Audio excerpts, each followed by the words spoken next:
受到风台杜苏芮影响，台东是透风落雨。这复工期间有2只渔船，可能是烧哭到这船啊破技术来沉入海底。也因为这雨是落袂煞，真侪水准的花龙放弃，加嘉南部落的居民也伫咧烦恼讲，这拄做好势爆花，敢会破期咧。另外，南华的南回公路也拢有崩线的灾情，带伫咧二潮部落的居民有300多人，因为伊对外车路也无法度行，即摆也开始烦恼讲这物资欠缺的问题。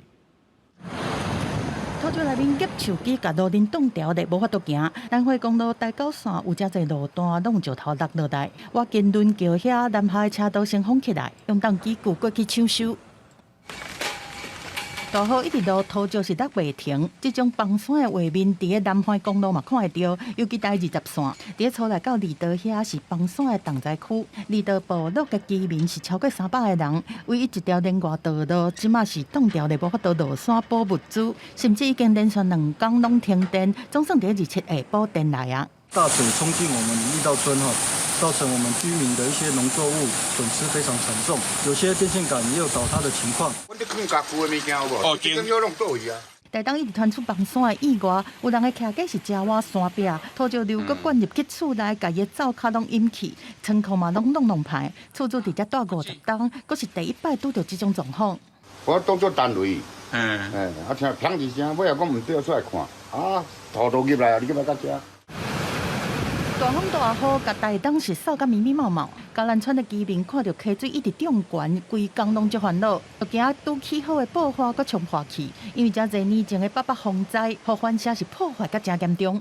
我们是很担心，尤其是我们从大武山下来的一些雨量是非常的大。关山啊，落野鼻南遮的水准，阁因为大量闪雨，当水咧用的土爆花拢互冲甲歹去。农民烦恼讲，风太了后无水通用，会影响到二期的恶产。台风过后，溪水稍退之后，才可以再去将那个涨水土地给它修复，1个礼拜就可以给它进水了。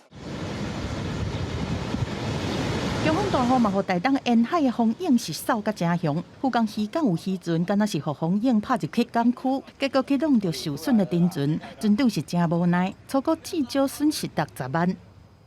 涨后啊，给他就安尼对，无奈啊。对啊。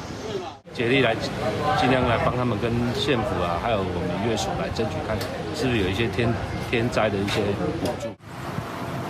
一阵一阵在落的强降雨，嘛，互市区一寡路段搁淹水，大面积的土水嘛影响到车无法度行。虽然讲杜苏芮是无直接伫咧台湾登陆，但是同款互台东地区的灾情是一波一波一直出现。记者综合报道。